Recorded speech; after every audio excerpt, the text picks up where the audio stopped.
स्वागत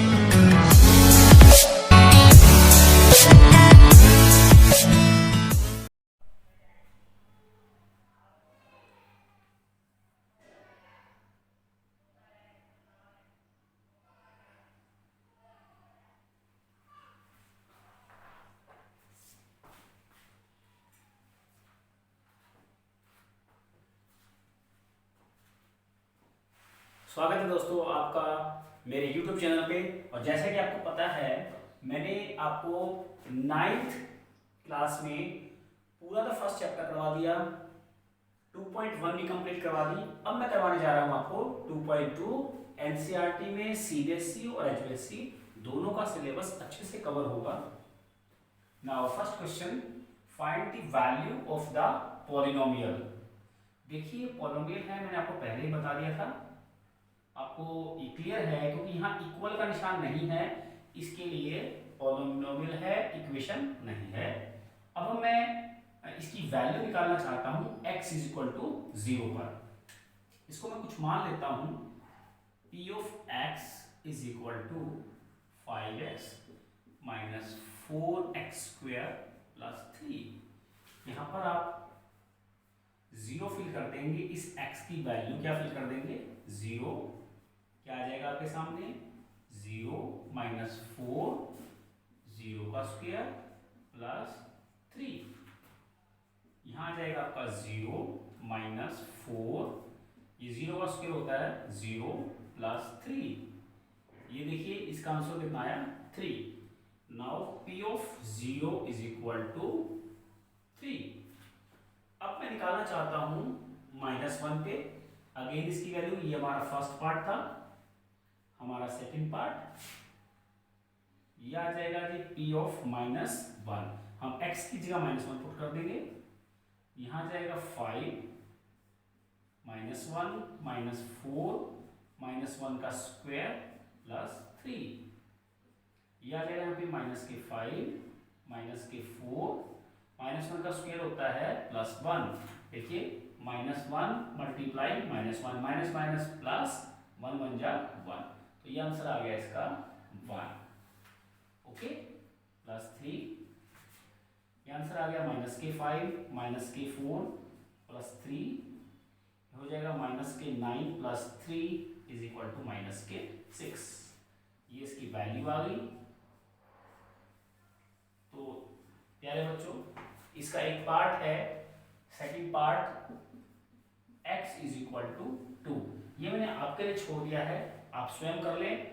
कोई प्रॉब्लम आ रही है तो कमेंट बॉक्स में मुझे जरूर बताएं। और हाँ, मुझे कमेंट बॉक्स में इतने सारे स्टूडेंट्स के कमेंट्स आते हैं और मैं चाहता हूँ अगर कोई रह गया है तो आप भी मुझे कमेंट करके जरूर बताएं कि आपको समझ में आ रहा है या नहीं आ रहा है। ठीक है, तो उन सभी स्टूडेंट्स का मैं थैंक यू करना चाहता हूँ जो अच्छे से समझ रहे हैं, मेरे लेक्चर्स को कंटिन्यूटी से देख रहे हैं और अपने फ्रेंड्स को शेयर भी कर रहे हैं। मैं उनका स्पेशल थैंक यू करना चाहता हूँ।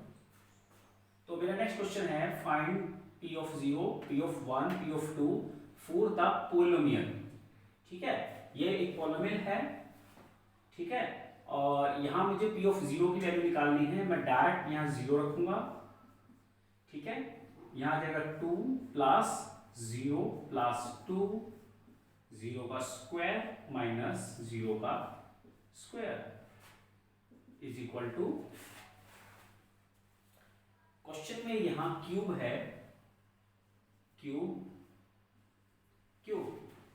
2 प्लस 0 2 प्लस 2, 0 का स्क्वायर 0 माइनस 0 का क्यूब 0, ये आंसर आ जाता है 2।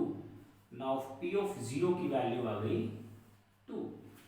अब मुझे निकालनी है p ऑफ 1 की वैल्यू।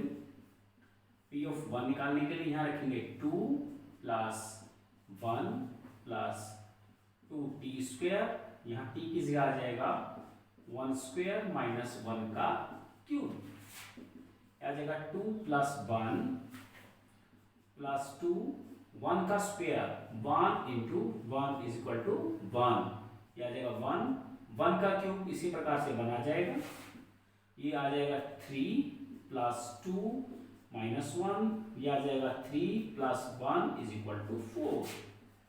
p ऑफ 1 की वैल्यू आ जाएगी आपके लिए 4। इसी प्रकार आप इसका P ऑफ 2 निकालें और इसके बाकी के जो थर्ड 3 और पार्ट दे रखे हैं वो आप स्वयं करेंगे।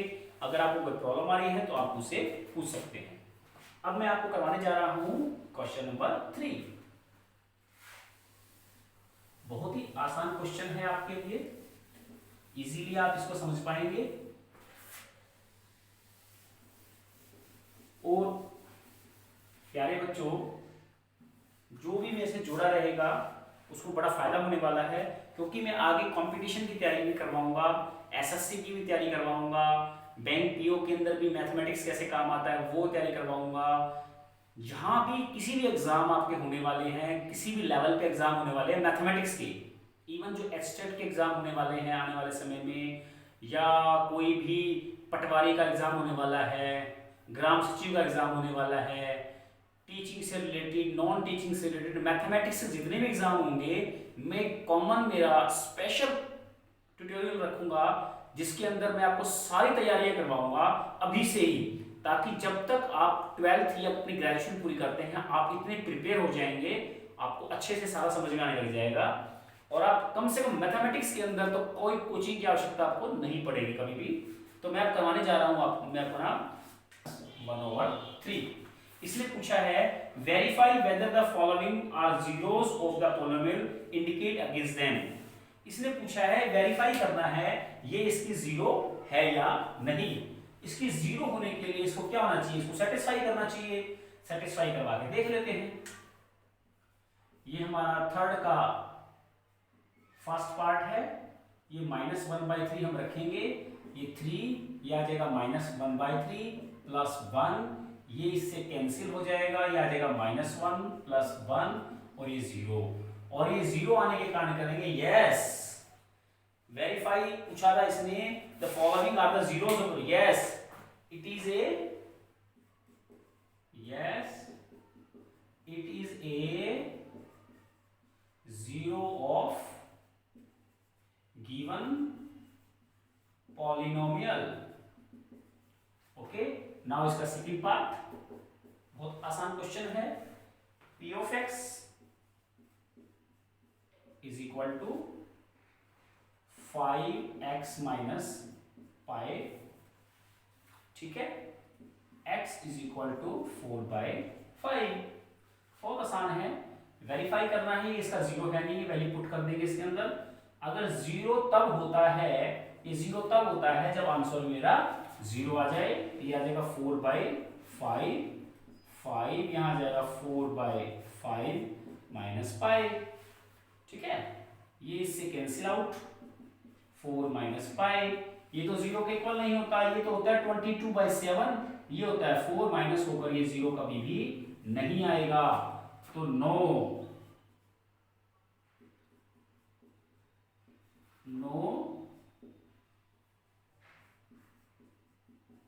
it is not a zero of given polynomial। ठीक है, बहुत आसान क्वेश्चन था। मैं इसका एक पार्ट और कर रहा हूं आपके सामने, इसका fourth part. P of x is equal to x plus 1, x minus 2, check करना है x is equal to -1 and 2। हम पहले यहां पे रखेंगे -1, यहां आएगा -1 प्लस 1, यहां आएगा -1 माइनस 2, यह आएगा 0 और यह आ जाएगा -3 और ये आ जाएगा 0, ठीक है। ये 0 आने के कारण क्या है, yes it is a zero of a given polynomial.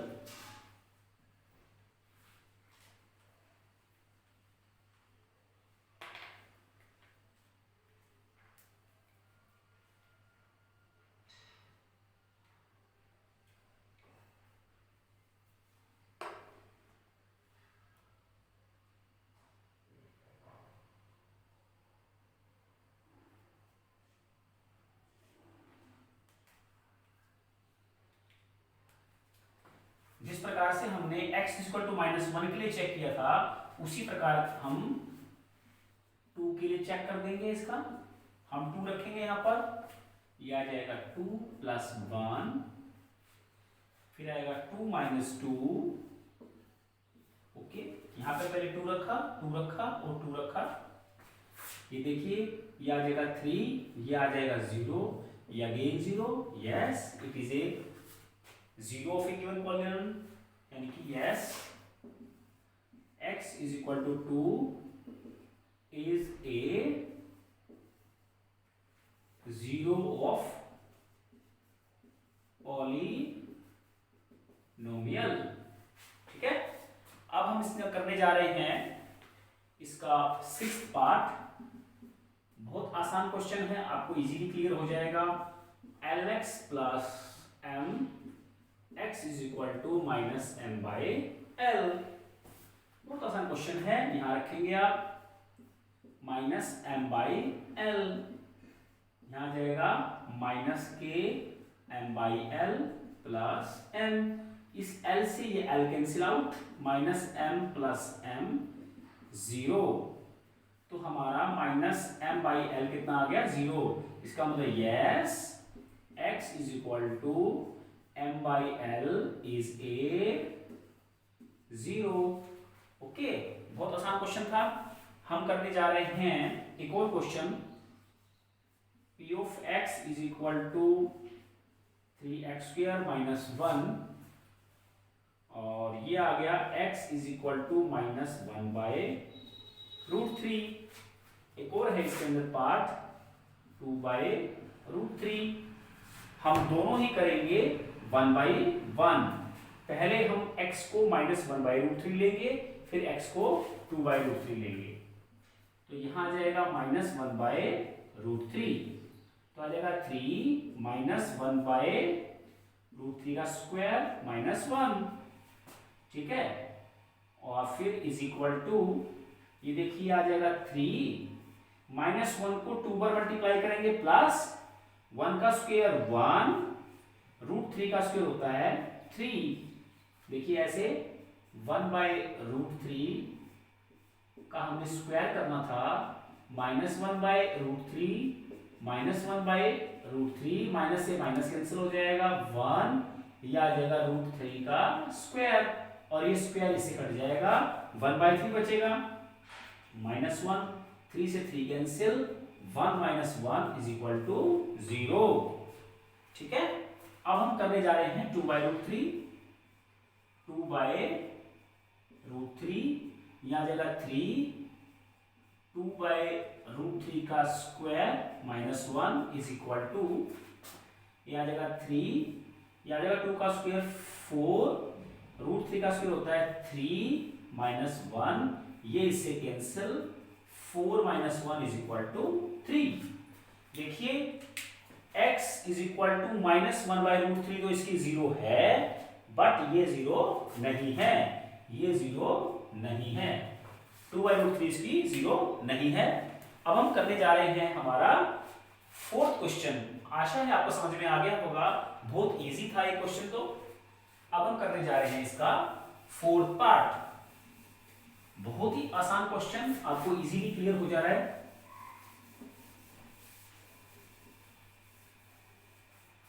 हम करने जा रहे हैं find the zeros of the polynomial for the first part.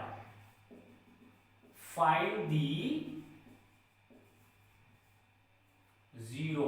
ठीक है, हमें p of x is equal x plus 5, इसकी जीरो फाइंड करनी है। इसकी जीरो फाइंड करने का मतलब होता है वह वैल्यू निकालना जो इसमें पुट करने के बाद इसके आंसर को जीरो बना दे। तो इसको जीरो निकालने के लिए पहले हम क्या करना पड़ेगा, p of x को क्या करना पड़ेगा, 0 के इक्वल। इसका मतलब x प्लस 5 कितना आ जाएगा, 0 के इक्वल। x कितना आ जाएगा, -5।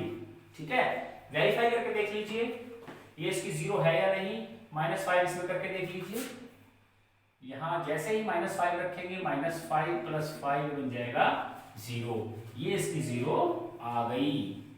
बहुत आसान क्वेश्चन था। अब नेक्स्ट करते हैं हम 5th पार्ट। पूछा है f x is equal p of x is equal to 3x, इसकी जीरो फाइंड करनी है। वही तरीका, हम इसको जीरो ले लेंगे, फिर 3x is equal to 0, x is equal to 0 by 3, zero को 3 से डिवाइड करते हैं, कितना आंसर आता है 0। ये इसका 0 आ गया, चेक करके देख लीजिए, यहां आप 0 रखेंगे, कितना आंसर आ गया इसका 0। ये इसकी 0 फाइंड हो गई। हम इसका एक और पार्ट कर लेते हैं, इसका 6th पार्ट ये है p of x is equal to ax और a can not equal to 0। ठीक है, यहां पर ax is equal to 0, x is equal to 0 by a और फिर ये आ गया 0। अब जो ये वर्ड है इसका क्या मतलब है, इसने कहा a0 नहीं हो सकता।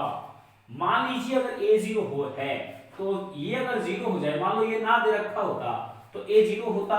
a0 होने का मतलब है 0/0 जो कि अनडेटरमाइंड फॉर्म है,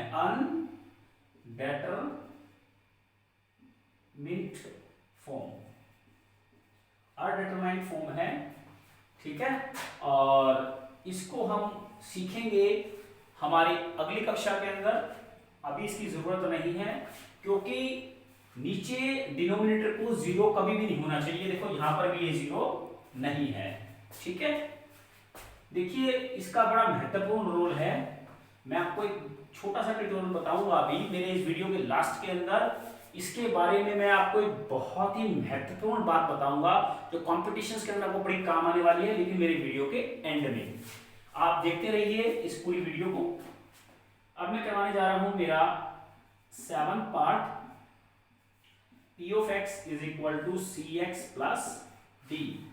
ओके, यहां ये कह रखा है c0 नहीं है, d भी यानी रियल नंबर। हम p of x को क्या ले लेंगे 0, cx प्लस d कितना आ जाएगा 0, cx कितना आ जाएगा माइनस d, x कितना आ जाएगा माइनस d बाय c। देखिए यहां पर भी क्लियर है c0 नहीं होना चाहिए। अगर c0 है तो वो आप नहीं कर पाएंगे क्योंकि किसी भी अक्षर, किसी भी नंबर के नीचे 0, किसी भी नंबर के नीचे 0, जैसे मान लो आप 4 के नीचे 0 लेते हैं तो ये आता है अनडिफाइंड। मैं इसके बारे में भी अभी बताऊंगा मेरे ट्यूटोरियल, आप पहले इसको कर लीजिए। ये मेरे ख्याल है मैंने आपको पूरी एक्सरसाइज अच्छे से क्लियर करवा दी है। अब मैं आपको इसके बारे में और इसके बारे में थोड़ा क्लियर करना चाहता हूं, मेरी इस वीडियो को देखते रहिए आप।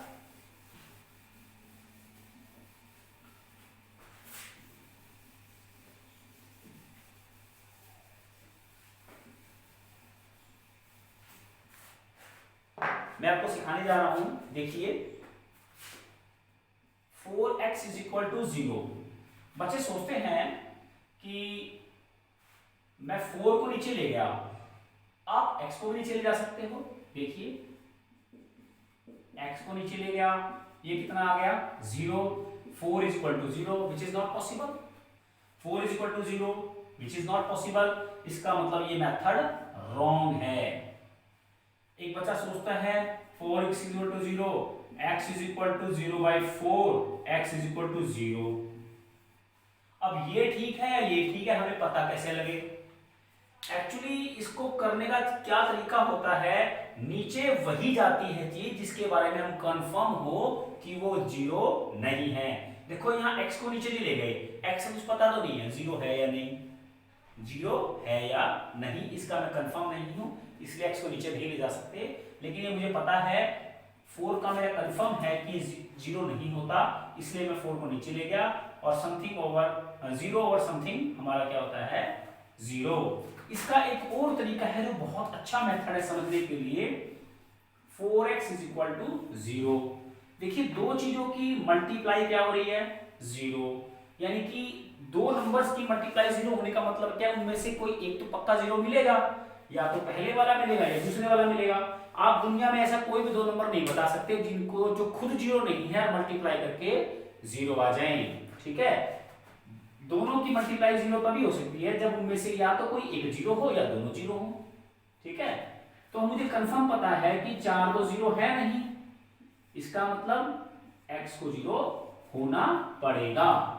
देखिए दो चीजों की मल्टीप्लाई 0 है, एक ये वैल्यू जीरो है नहीं, तो इसका मतलब ये तो जीरो होना ही पड़ेगा। अगर ये जीरो नहीं है तो मल्टीप्लाई जीरो कभी नहीं आ सकती, इसीलिए इसका वैल्यू देखो x इक्वल टू क्या आ गया, जीरो। ठीक है, ये था इसका पार्ट। एक और चीज मैं बताने जा रहा हूं आपको बहुत अच्छी। देखिए 0/2 जीरो क्यों हुई, इसका रीजन होता है, इसका मतलब होता है मैंने जीरो को दो व्यक्तियों में बांटा। जैसे मेरे पास कोई चीज है वो है जीरो, मेरे पास कहने का भाव ये है कि मेरे पास कुछ नहीं है, मेरे हम इस मुट्ठी में क्या है, जीरो, कुछ नहीं है, और मुझे कितने व्यक्तियों में बांटनी है, यहाँ दो बच्चे बैठे हैं और मैंने दोनों बच्चों को इस प्रकार से बांटना है कि बराबर बराबर बढ़ जाए। मेरा हाथ खाली है तो दोनों के पास क्या जाएगा, कुछ नहीं जाएगा, खाली, यानी कि दोनों के पास क्या जा रही है, जीरो जीरो। जैसे कि ये ऐसे करना हो, इसका आंसर क्या आएगा, मेरे हाथ में 4 बर्फियां हैं और कितने बच्चों को बांटनी है, 2 बच्चों को बांटनी है, तो कितनी कितनी बटेगी, 2 बटेगी। ठीक है, मेरे हाथ में कितनी बर्फियां हैं, 8 बर्फियां हैं, 2 बच्चों में बांटनी है, कितनी कितनी बटेगी, 4 बटेगी। ये है हमारा मैथमेटिक्स। कॉन्सेप्ट पहले आया है, डिवीजन बाद में आई है। क्लियर।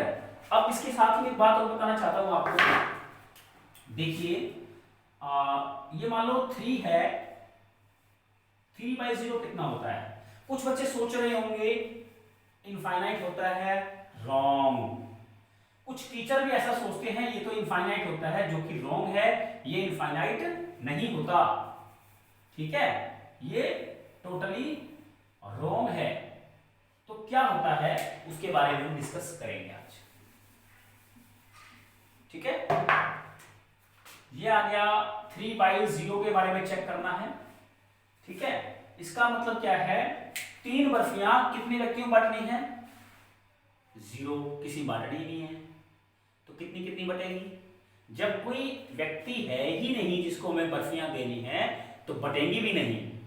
ठीक है, आपके पास 3 बर्फियां हैं और किसी को भी नहीं बांटनी, तो बटेगी कैसे, बट ही नहीं सकती। ये क्वेश्चन ही पॉसिबल नहीं है कि 3 बर्फियां और किसी भी व्यक्ति में ना बांटूं तो कितनी कितनी बटेगी, ये हो ही नहीं सकता। अनडिफाइंड। ठीक है, अनडिफाइंड। एक और तरीका है इसको समझने का, जैसे कि देखिए 8/2 कितना आ गया, 4। 3/2 चलिए 3/2 कितना हो गया, 1.5, और 3/0 कितना होगा। देखिए इसको इससे मल्टीप्लाई कीजिए, 8 आ गया, इसको इससे मल्टीप्लाई कीजिए, 3 आ गया, इसको किससे मल्टीप्लाई करो कि 3 आ जाए। दुनिया में ऐसा कोई नंबर नहीं है यहाँ पर जिसको मल्टीप्लाई करने के लिए 3 आ जाए, तो ये पॉसिबल नहीं है ऐसा। Undefined, undefined.